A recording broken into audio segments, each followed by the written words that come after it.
Muito bem, este é o Conexão Futura, ao vivo aqui pelo seu canal Futura. E vamos falar sobre educação para a igualdade racial.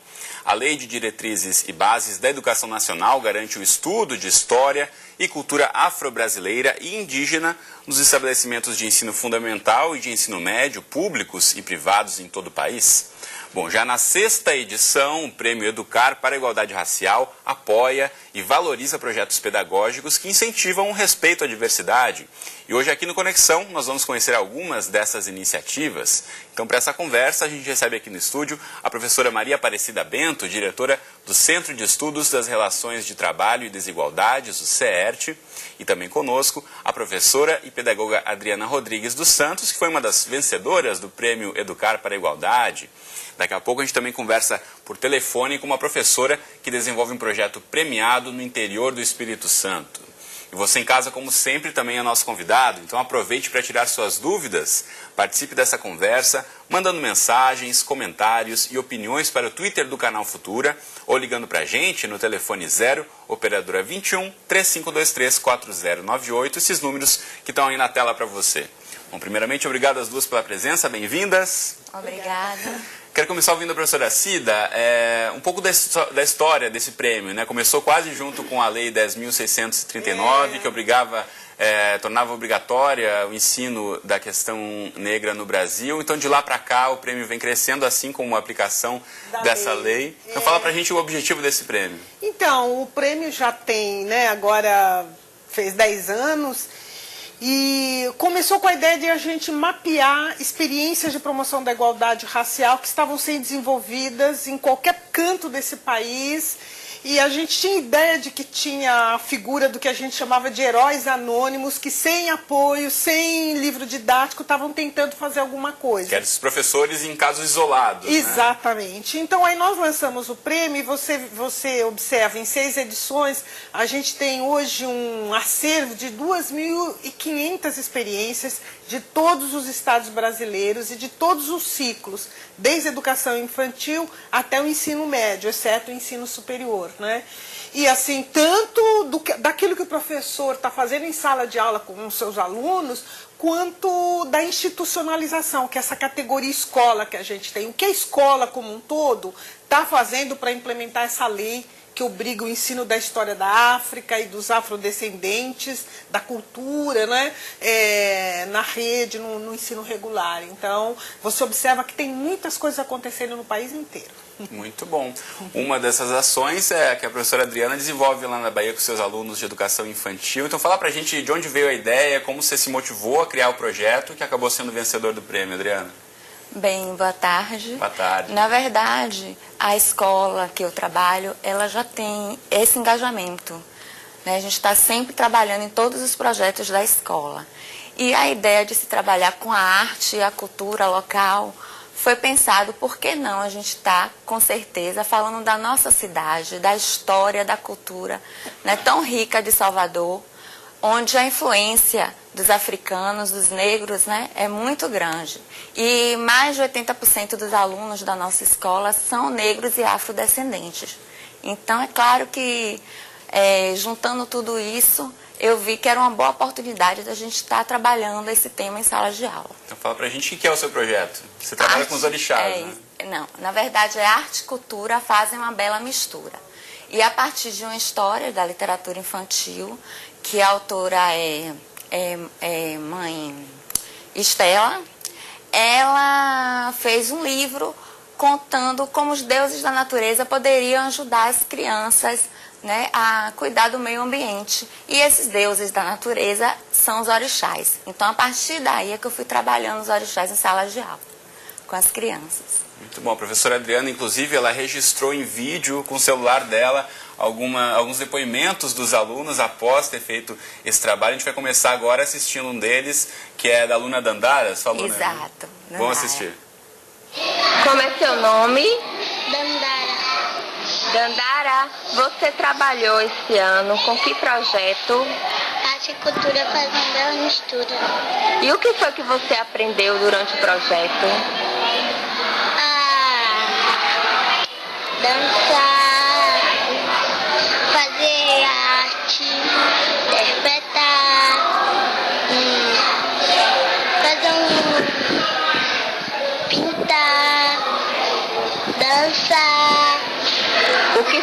que você mais gostou de fazer? Na escola é ver os meus orixás. Os seus orixás? Por que são seus orixás? Porque na casa de meu pai, ele faz candomblé. Ah, porque é a sua religião, não é? Ah, e você gostou de ver aqui na escola, não foi? Muito bacana, né? Ver o rostinho dela animado e estar envolvido com o projeto e estar participando. Quero ouvir de você como foi ao apresentar essa ideia para os pais das crianças, enfim, todo mundo curtiu o projeto desde o início, como foi o envolvimento também da família em casa em replicar esse conteúdo que você trabalhava em sala de aula.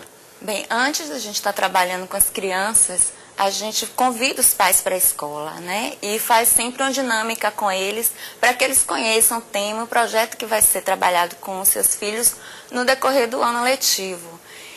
Então, eu mostrei um vídeo para eles, onde eu mostrava toda a nossa cultura, e no final perguntei o que é que eles acharam daquele vídeo, e eles mesmos aos poucos foram se colocando. E aí eu perguntei, e isso é importante? Seria importante que seus filhos conhecessem mais da história, da cultura, da arte? E aí eles falaram que sim. E dentro dessa cultura baiana, claro que iria perpassar pela questão dos orixás. Então eu conversei com eles. Olha, em algum momento as crianças vão estar em casa falando sobre isso. Mas o cunho não é um cunho religioso. É o cunho mesmo educacional, falando da cultura, né? E da história do povo, né? Da Bahia. Professora Cida, exemplos como esse da professora Adriana, que mostra trabalhar na educação infantil a questão de orixás, por exemplo, que não acontece na maioria das escolas, que reflexos se tem para essa geração a partir dali, para os próximos anos de educação? Primeiro, essas experiências, né, que não é a primeira experiência que a escola recebe nessa área. A educação infantil é uma área crucial para a gente, porque é nessa etapa da vida que a criança forma identidade e que começa o pensar, que a gente diz que forma o pensamento racial. Então é fundamental.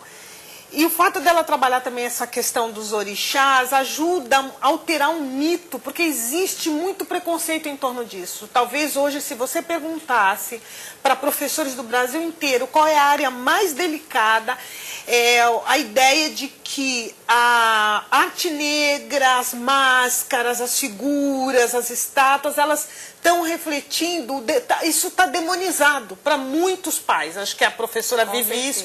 Eu ouço isso o tempo inteiro das professoras. Então, dessa dificuldade do professor em trabalhar esse conteúdo para a resistência da família, muitas vezes. Muitas vezes, e porque entende que aquilo é uma questão do demônio, então não pode as crianças se envolverem com isso. Então, um trabalho como esse da Adriana, ele quebra esses mitos e mostra a cultura na sua riqueza e na sua beleza, né?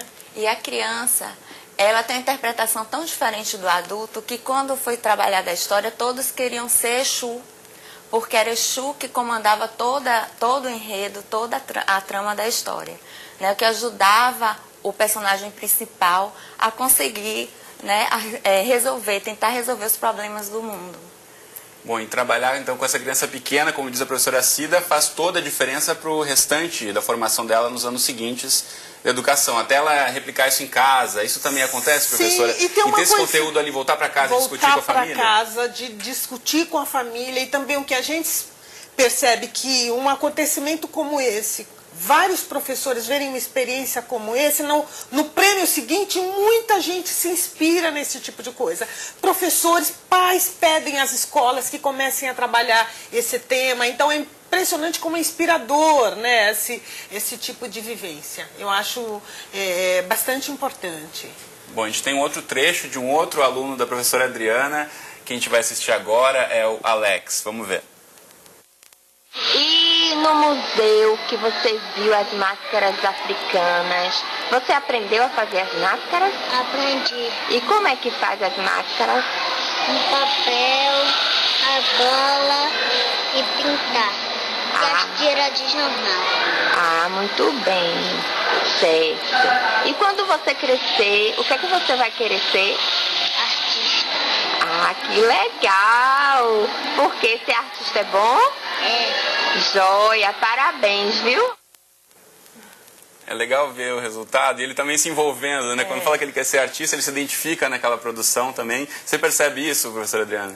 Percebi em todo o processo, né? Onde eu procurei trabalhar com todas as linguagens, né, da arte. Então, aprenderam músicas, a gente fez interpretações de texto com eles, conheceram vários museus, vários espaços culturais que eles não têm acesso a esses espaços. E Alex e William, a cada atividade dessa, se encantava mais com o projeto. Então, você vê na filmagem que o semblante dele muda quando ele diz que quer ser artista.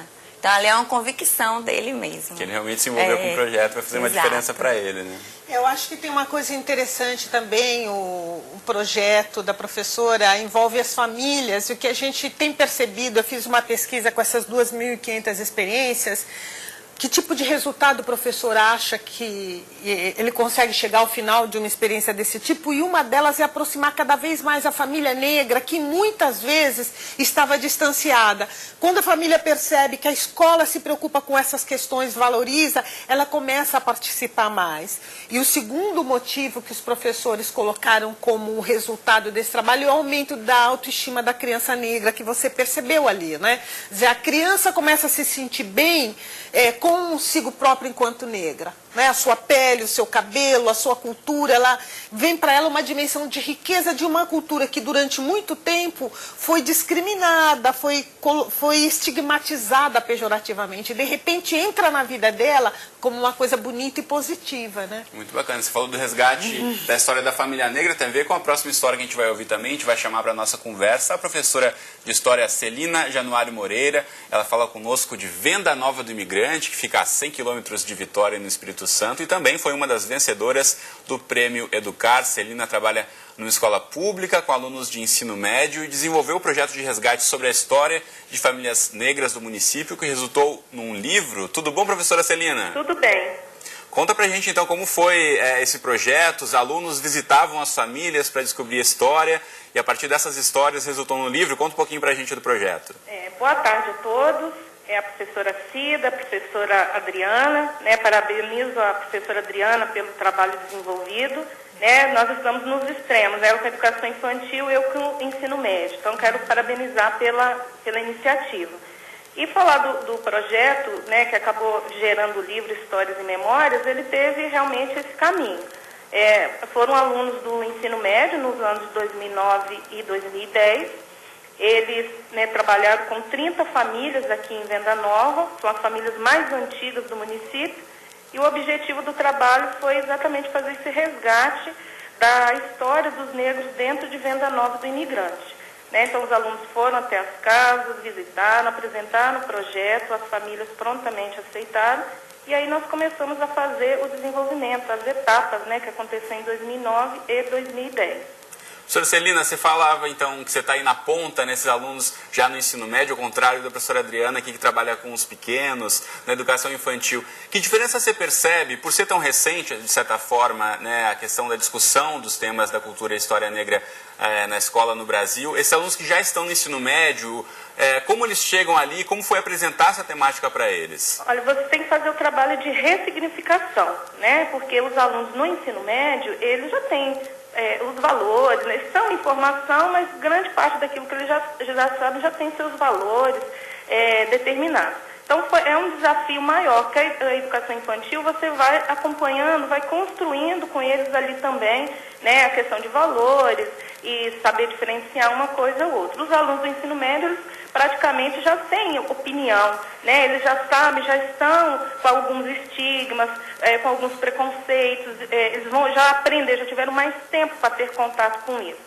Então, o trabalho ele se desenvolveu com essa dinâmica também, de fazer essa ressignificação de valores, principalmente em relação à cultura afro-brasileira, que é um desafio para todos nós, professores, enquanto mulher, enquanto negra, passar para os alunos, né, essa ressignificação dessa temática e fazer com que eles percebam que pode ser mudado, que muitas vezes aquilo que eles aprenderam não é a realidade. Então o projeto ele teve esse foco também, de levá-los até um ambiente, de mostrar como que é essa cultura, como que eram essas famílias tão diferentes.